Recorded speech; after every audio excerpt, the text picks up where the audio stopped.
Welcome to the Independent Dealer Podcast with hosts Luke Godwin and Jeff Watson, a podcast by dealers for dealers. Here we go. Welcome to another episode of the Independent Dealer Podcast. Today, Luke and I are going to follow up on our conversation from last week we had with Jim Rhodes, and we're going to talk a little bit more about setting our goals for the new year. You know, last week was all about looking back at 2020, making sure that you are tracking your key performance indicators that are crucial for the health of your dealership. And this week, we're going to talk more about how to project into 2021, right, Luke? Yeah, and Jim had a bunch of interesting KPIs, and our forecasting sheet are pretty much my KPIs. So, it's a very interesting topic. It's something that you should do every year. Joe Lascota taught me that probably 8 years ago, and some of y'all may not know Joe Lascota out there, but I would say he's probably one of the best dealer trainers on the block. And ever since we did that, our business has changed. And I think that is something that everybody out there should do. And we've given you actually the worksheet to do it, right, Jeff? Yeah. So it's just like, the old analogy, like you're not going to go on a road trip without a roadmap. You're not going to go somewhere without punching into your GPS and not how to get there. So why do we just plow into 2021 without any kind of roadmap or metrics or game plan to achieve it? So Luke has put together Google or actually an Excel spreadsheet. We have it available for download on our website. So this is going to be more of a workshop. It's going to be a different type of podcast. If you are used to just listening, hopefully you'll be able to follow along in your brain, but it's probably going to do you a lot more good to go to the YouTube channel and follow along, or at least download the spreadsheet and follow along through audio while we go through this, because we are going to be actually going through the steps of how to forecast. Luke and I are going to kind of take a hypothetical business, plug the numbers in, and show you guys how to use this tool, this Excel spreadsheet tool. So go to theindependentdealer.com.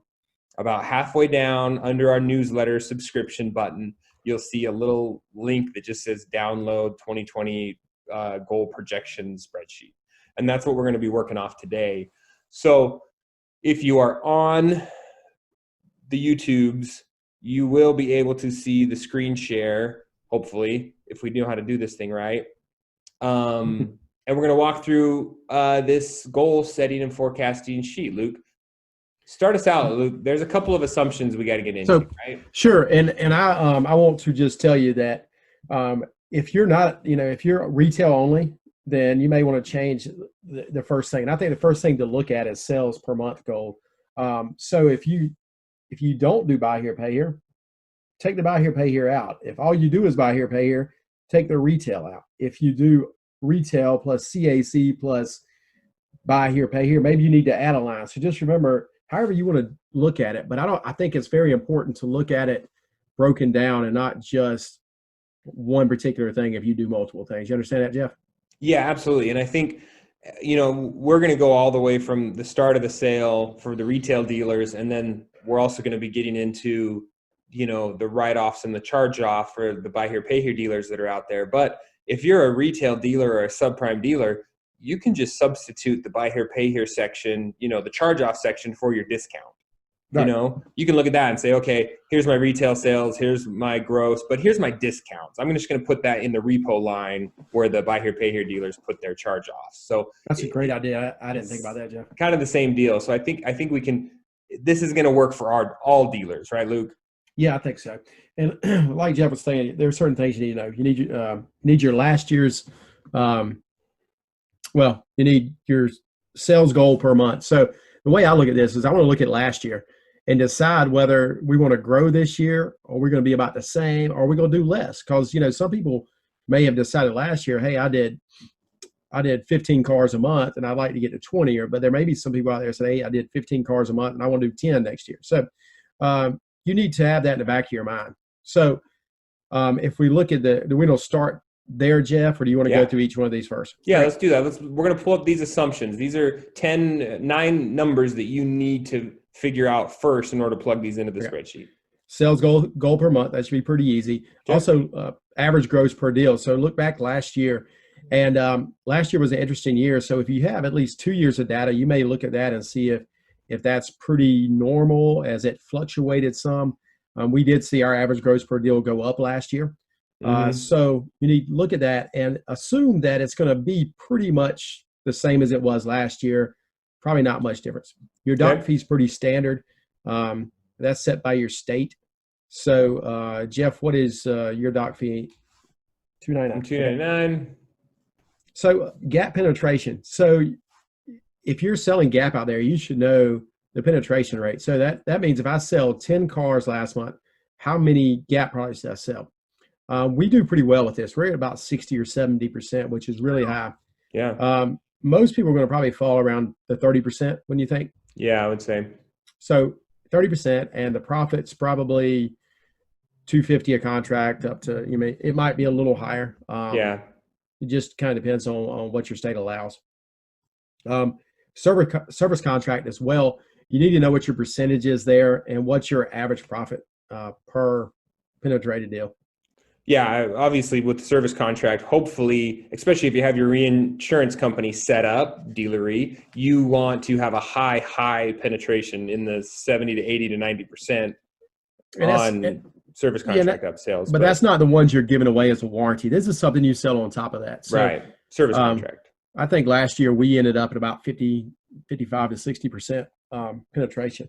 And so, and then your average profit per contract, and there may be different, if you're selling a 24, that profit may be different than the 36. So I'd break those apart and make sure you break those apart. What are you making typically on like a 1212? I mean, are we $400? I don't know. I don't sell 1212s. Okay. But like on a 2424 or a 3636. So 24, I think we're going to make $795. Okay. On top of cost. Okay. So you're a little stronger. I'm gonna go with some safe numbers and easy for us to calculate. Yeah. Okay. Sure. Average monthly payments for this is out there for the buy here, pay here dealers. You should know, so it's not my average monthly payment that we're going on here, Jeff. It's actually the average we collected per account for the year. Okay. So what I do is I look back at my total collections for the year or for each month, and I look and say, okay, if I have 500 accounts at the beginning of the month, then I look at what I actually collected for that month. I just divide that, and I do that for each month throughout the year, and I come up with the end number. So, okay, at the end of the year of 2020, I collected something like $457 per account. Okay. So when I look per month, and so when I look at that, I go, okay, I know this is what I'm going to probably collect and what historically I've collected. So what I'm going to do is take that number and multiply it by the amount of accounts I had at the beginning of the month. So if I had 500 accounts beginning of the month, multiply that by 457. What does that number come up to? 500 times 4. What did I say? 57. That's $228,000. $228,500. Okay. So that is going to be my projection, my forecast. Yeah, we'll go over that in the next sheet. But for this, your average payment collected was about, what do you use, 400? I think 400 is a good round number to use. Okay. And then of that 400, what's your average interest? And it's probably, let's say $100. That's probably a good number to go on. Okay. And then, how many repos a month? This is for our buy here, pay here guys, of course, or you could put this in as your discount. Yeah. Or if you have any chargebacks or anything like that, kind of depends on which way you want to look at it. So, just take your repo number, and, I think industry average is probably around $5,000 loss per repo. So I think that's probably a good number to go on. Okay. And you're probably 5 a month. If you've got 500 accounts, you're doing 1% a month, 2% a month. I think they're probably higher than that. So, as an industry average, you're going to be a little higher than that. So, but I think, let's just say 10, I think is a good round number, probably. Okay. And at $5,000 a copy. Okay. And then service income, you have to change that as a number there, buddy. Service income, you may have a service department, you may not, but I really think it's something important to to look at. It's really, I mean, it's important for me because it's a key part of our business. So I'll project that as well for next year. And the best way to look at that is look at your total sales for the year and decide again if you're going to grow or not. Have you grown over the last 3 or 4 years? And if you can look, I know that my service department is growing about 10 to 15% a year. I do know that it's not going to continue on that. I'm going to level out at some point. But I forecasted, I think, this following year to grow at about 12%.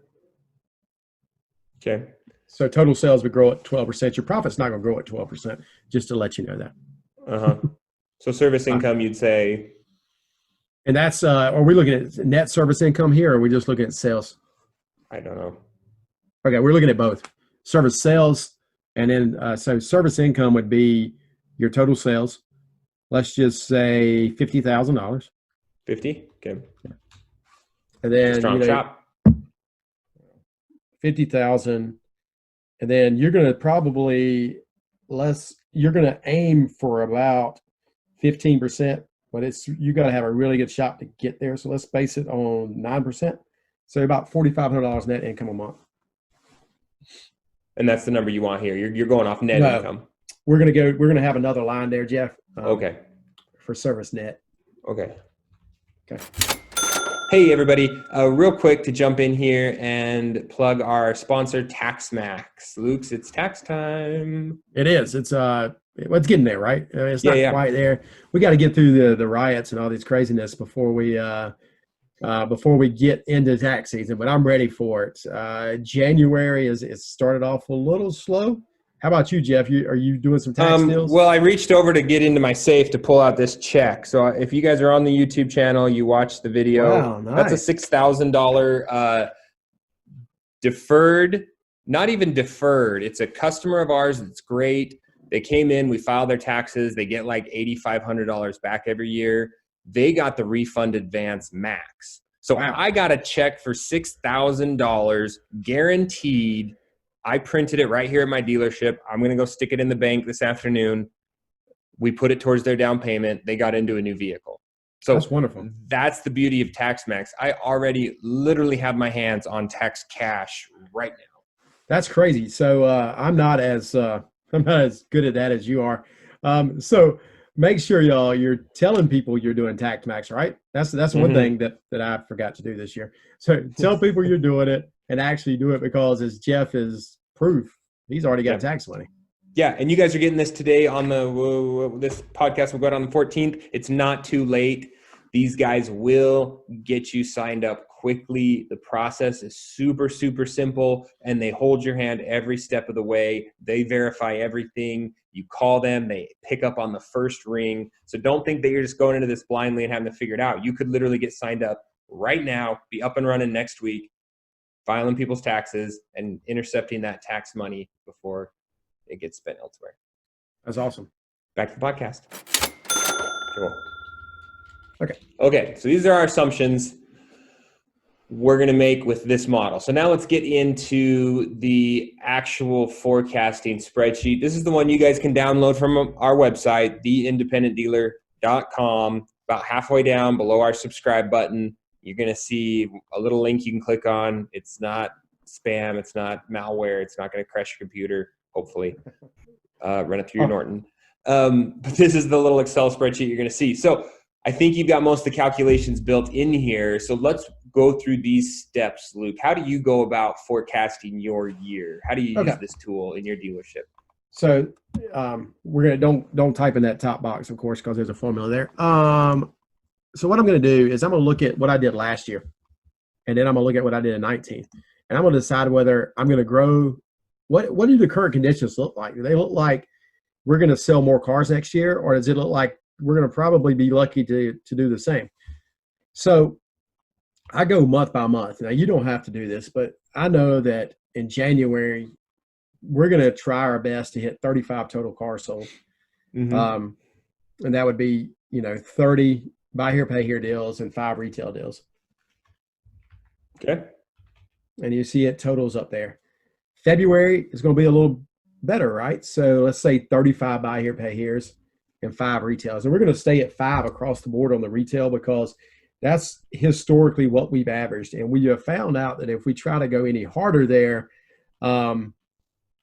it hurts everywhere else. All right. So March, we're going to do about the same as February. Let's say 35.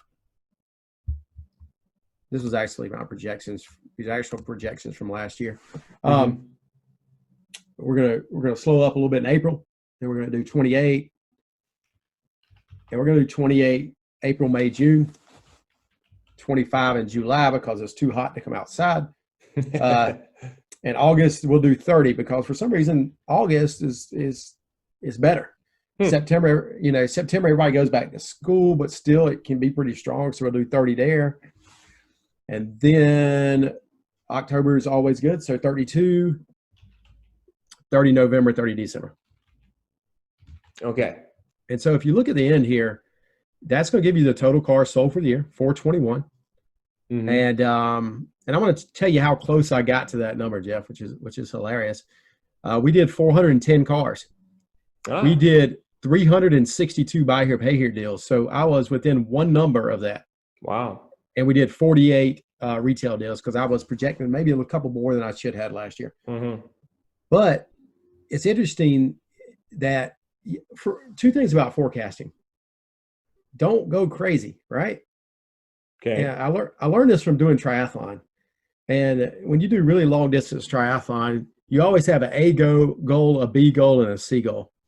So you're out there, and before the race, I'm gonna do this. I'm gonna go 10 hours at Ironman, and then you go, well, you know what? But my B goal is going to be to break 11 hours, and my C goal is going to be to finish, right? And so you can adjust these as you go. But what I'm telling you is this: you need to be at that B goal. What's really obtainable? Don't go, I'm gonna increase sales by 100% because I'm just telling you, you're probably not going to do that. So be realistic and know what you're doing here, because there's nothing worse than not hitting a goal, right? And so just keep that in mind. Anything there, Jeff? No, I just so funny. If you guys are in the forums, our good friend Tracy Meyer posted something about he reread Grant Cardone's 10X rule, right? And obviously Grant's freaking whatever, but so I got back into the audiobook this morning, and Grant would say the opposite. He's very much set audacious goals, shoot for them, don't adjust them down. And that's kind of what the first chapter was about, is set these goals that make you stretch and make you 10X your stuff. And I get what you're saying, Luke. Don't set unrealistic goals, but I think a good stretch goal is good for you. And I don't think there is a B or a C. I think there's A, and that's it. And there's no reason to be like, oh, we shot for 40, but we hit 30, so everyone still gets to go out to dinner. No.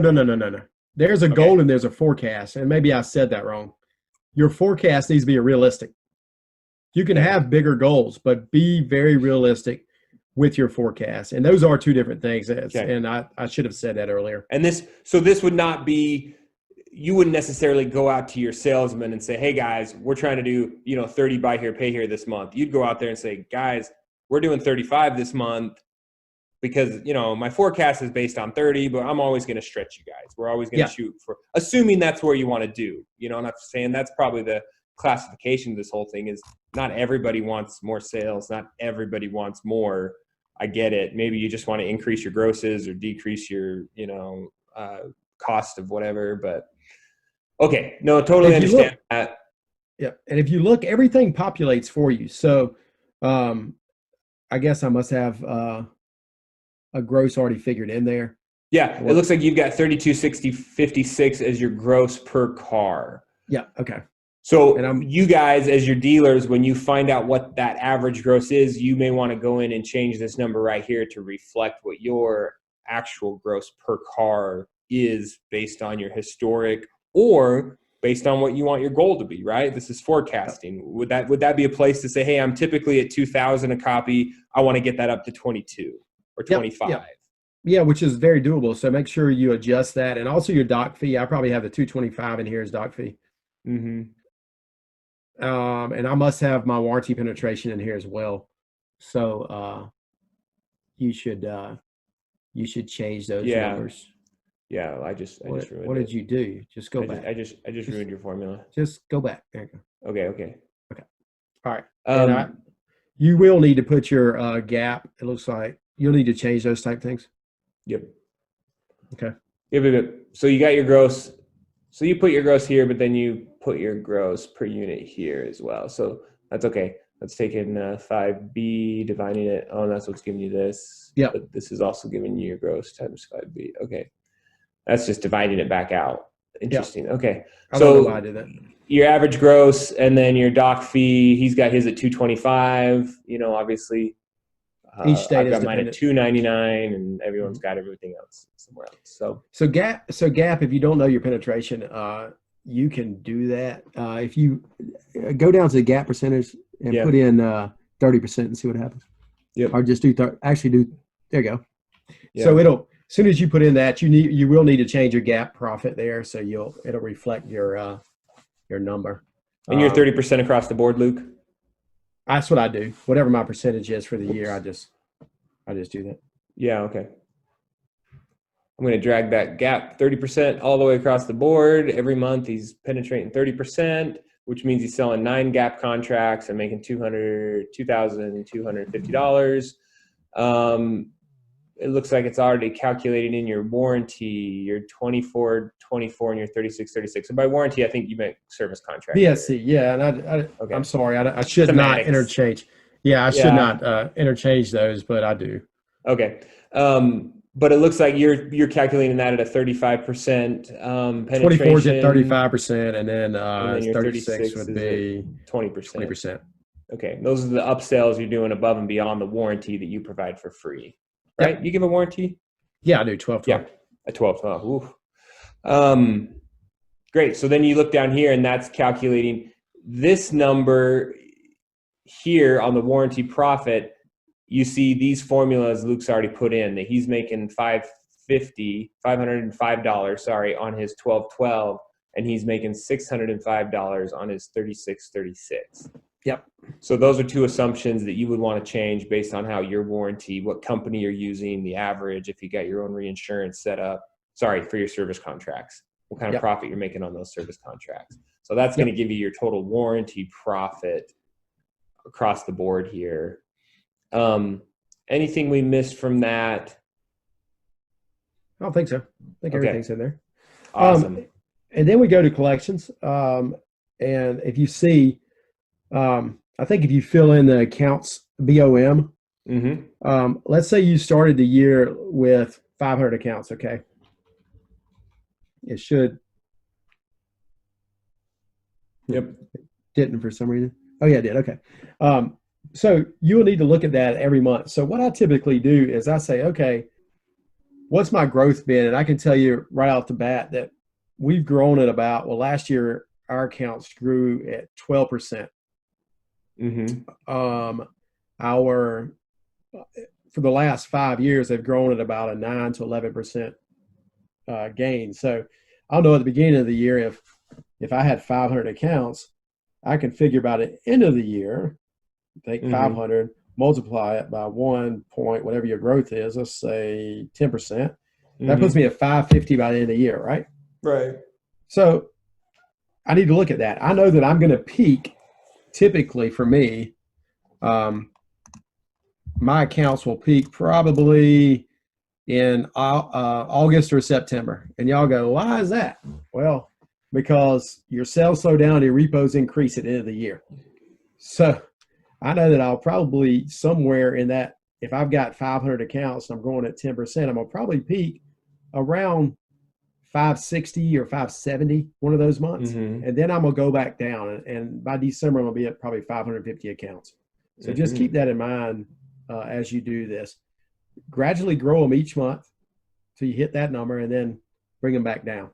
And as you do that, it should project your collections. And I want to tell you how close I get on these projections, just to let you know. I use that as my collector's bonus, right? And we typically are working the last 2 days to hit those numbers. Sometimes we blow by them, but in general, they're working the last couple of days to make sure that they hit those numbers. And that's really where you want to be with the forecast, because you want to know how much cash you have coming in and what you're doing. Mm-hmm. Any questions? No, that's great. Okay. And your interest income is based on that same number. So Jeff filled out all those, and y'all can see where we are here. It's just something you really should have a good feeling for how much cash you're collecting, because if you don't know, you can't forecast what you can do. Another way to look at that is you need to know, and this is getting in the weeds, but you really, why do you have 800 way out there? Well, I'm taking your average, I'm taking your beginning of month accounts, and I'm adding in your buy here, pay here units, and I'm subtracting out your repos.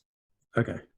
All right. But I'm not subtracting out payoffs. So that's one thing we're missing in here that would throw our assumption off just a little bit. Yeah, and it throws it off a good bit. So I'm blowing out your calculations, huh? Because you're not running at a 20, a 20% repo rate, right? No, ours is, I think, 9% last year or something to that effect. 9% for the entire year? Yeah. Jeez. Okay.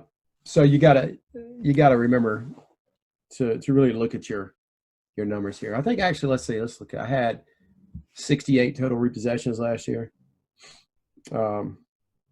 Mm-hmm.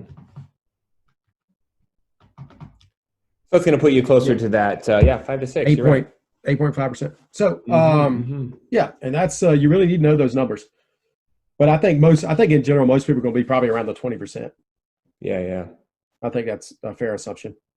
Yeah, that still doesn't get us back down to where you have a lot of. So if you're only repoing 5 accounts a year, but you're putting 30 on the books, you've got a lot of payoffs happening, huh? Yeah. So typically in a month, we average 15 payoffs. Yeah, I was gonna say, and then some. So that is another number to look at here. What are you not recapturing some, or maybe that is some of the sales you're adding back on, whatever that is. But yeah, you would want to project, because if you look at just straight sales, subtract repos, you're like, wait a minute, I'm going to have ridiculous amount of accounts at the end of the month. You do need to account for those payoffs, the insurance, the bigger some of those other factors. And the bigger you get, this is something people forget. The bigger you get, the harder it is to add accounts. Especially the better car you sell, the harder it is, because what ends up happening is those cars last a lot longer than the term of the contract. And so if you're not good at making sure you get those customers back in the store, traded out into a new car, and if customers just don't want to do it, which is going to happen a lot, they've never not had a car payment. Then when they get to the point in their life where they don't have a car payment, that's pretty significant for a lot of these people. It's saving them $400 something a month, and that's really a game changer to them. They can buy a house, they can do a lot of things at that point. So factor in your repos, factor in your payoffs. And actually, I look back the last quarter of last year, we were averaging over 20 payoffs a month. So that's a significant number. And our portfolio is around 800, so it's a little bigger than this. So we got the repos in there. You got your repo loss in there. And something I took off this spreadsheet because I didn't really want to confuse people, but on my forecast, we actually have a net profit line. And what I did was I added together all the profit sources there. And I subtracted my average expenses, average monthly expenses. And that'll give you a net profit that's, pretty easy to figure out. And so you can add that if you want to. And it gives you an idea, okay, if I do what my forecast says, my net profit's going to be, whatever it is. And at that point, you can take and figure, I think a lot of CPAs would say, figure 30% of that as income taxes. You could even back your taxes out of there too, and know how much money at the end of the year you're going to need cash wise to pay your taxes, and then what you're going to have left over, because that's a big deal. There's so many people in our industry that get to the end of the year and they think they've made $1 million and they forget that they got to pay taxes on that $1 million. And so Yeah, That's a big for deal. sure. And we've definitely argued that net income, whether it's an aggregate number or a net per sale, is really the only number that substantially matters from the, in my opinion. You can talk about sales numbers and these fat grosses and all this other nonsense, but what you're keeping and put it in your pocket at the end of the day or the end of the tax year is really the factor of your long-term wealth. And if you're building anything in your dealership and putting money away. So that could be an entire exercise on its own, is just figuring out your actual net. And then do you need to take steps to increase it? Some people do it by design. They're a little maybe heavy on management or heavy on ownership or low on grosses because that's the way they want to operate, and that's fine. And they're doing okay. And other people are probably way below where they should be to stay viable and stay in business long-term. So they need to look at that. Are they bloated overhead? They have too much personnel? Or are they just not asking for enough money? They're all wrapped up into the V auto mentality and they're just slinging them out there, not making anything. And that happens. And you should be very cognizant of what your net is. And buy here, pay here stores, both stores, but it's so important because you can sell yourself out of business quickly. Mm-hmm. Yes. And that's a whole, like I said, a whole nother topic to talk about. Costs and overhead and carrying and your floor lines and your interest and that stuff. I mean, unfortunately, you could get into projecting clear down to the nuts and bolts of this stuff, but for the purpose of this conversation and everyone's sanity, we're going to keep this, at these 20 numbers, which is still a lot. I tell you, if you, I don't know, Jeff, you ever looked at Chris Mayer's forecasting sheet he did? And it's into the nuts and bolts, and it gave me a headache just looking at it. And he's a nuts and bolt guy. Yeah, he is a nuts and bolts, and that's the reason he's a great operator. Once you get this down pat, because I actually took a ton of calculations out of here because I just didn't think everybody needed all the things that I look at. Mm-hmm. You got to get started somewhere, and that's a good place to start. It is, and it's very easy to add lines to this if you decide you want to throw in these things, and we haven't even talked about cash flow. That's the other large component to this, which goes along with your net income, is your statement of cash flows. And are you projecting your cash flows for the year? If you're a retail dealership, we all found out in 2020 that cash flow is crucial. If you're not projecting and hitting those numbers, are you going to be able to keep the doors open and make payroll at the end of the month?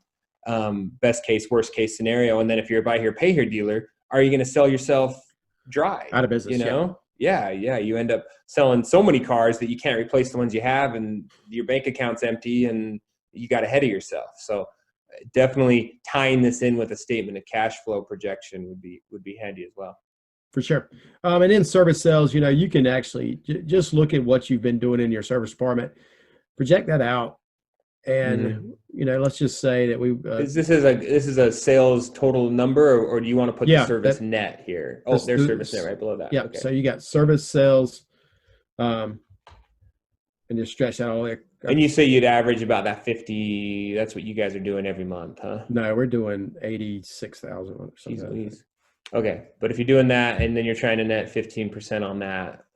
Yeah. Okay. Well, you're trying to net 15%. But that number there is 9%. I think 9% is where people need to look at to start with. And when you're a really, really good shop, you're hitting 15%. Is my opinion. Sounds like a lot of work. It's a lot of work. It's a lot of work for 15% net. We dealing with mechanics. Well, yes, dealing with mechanics is a headache all on its own. But I think to have a very successful car dealership, you have to have a service department. I know there's plenty of people out there doing it without it, but to really maximize your potential as a car dealer, you need a service department. Okay. And there's plenty of people that argue that in a new car store, of course, that service net should be covering your overhead, but it's never going to happen in an independent facility, in my opinion. Yeah. You'd be a real unique bird to be able to pull that off, right? Very, very strong service. And there's a couple what we see out there where their service center, definitely dwarfs their dealership. Yeah, in size, scope, and attention. Their mechanics turned car salesmen. Well, somebody like James Santa Stevens out in New Mexico, he's a NI88 board member. That guy, he's a service guy, right? Mm-hmm. And Matt McMurray, service guy, but they sell a few cars. Mm-hmm. And James may sell more than a few. I'm not sure about his sales numbers, but for the most part, we don't have the luxury of warranty work and recall work and we do have warranty work, but the amount of work that comes through those new car service facilities. Yeah. Different deal. Different deal. Luke, to wrap this up, any other words of advice? I would just qualify this whole conversation with, if you've stuck with us this far, hopefully it made some sort of sense. I know we made a lot of jumps and assumptions, but what this does is it gets dealers started. It gets you thinking about it. You may like this spreadsheet, you may not, you may build it out, but it gives you somewhere to start and lets you know that you need to be doing this. That's number one. You need to be doing this every year. If you're not doing this every year, you're flying blind, and nobody wants to fly blind. This is a very rudimentary way to start. Actually, 20 Group has a different one that works. It's pretty simple too. But do this, and it's not too late to do it for the year, Jeff. And that's so important. We're only at January 14th when this drops. Mm-hmm. You're really only 10 working days in. So take this weekend when you get off work on Saturday or Sunday after you've gone to church and spent some family time together. Get in there and look at your numbers and really project out, because it will change the way your dealership operates. Mm-hmm. And then take the spreadsheet, save it to the desktop of your computer so that you look at it every single month. That's the other thing. Just like with goals, if they're not in front of you and you're not looking at them and you're not seeing them, then you completely forget. Because if you tune back into this thing in July and realize that, man, this is nowhere close to my projections, I've fallen back into my old habits and I'm not focusing on these couple of, metrics that I wanted to achieve, then it does you no good. Hey, and Jeff, did on that sheet that I shared with you at the bottom, does it have the actual for this year? Yeah. Everyone will be able to see that there at the bottom of the sheet. Make sure you put that in. Yeah. So if you guys scroll down, Luke has actually finished out the calculations where you guys can go in and put down the actual. And I put those on the same sheet. And the reason I do that is because once I do this for 1 year, you know how easy it is to do for the next year? Mm-hmm. I mean, it's like nothing. I mean, it's already there. We rock and roll and we make our projections for next year. Yeah. And then how cool is it to go back and look at it year after year after year, where you've got your projections, you've got your actuals, and then it's much, much easier to kind of gauge your growth and kind of a projection trajectory. I'm sure you could put this into, Excel graphs and spreadsheets and bar charts and all that other nonsense. I have graphs, growth graphs, all of mine. I've been doing it since, it appears since 2015. So, I just look at this year after year and have actually I've been doing it since 15. So I mean that's 6 years of me doing this, and I really think that it's made me a better operator. And I know that it'll make you a better operator. Cool. Guys, appreciate your time, and we will speak to you all next week. Kind of an anticlimactic end there. I expected you to say something exciting. Sorry, so do it again. No, it's fine. I'm not going to edit that. So glad you joined us. Please take a minute to leave us a review and share this podcast with a friend. The Independent Dealer Podcast. Dealers helping dealers.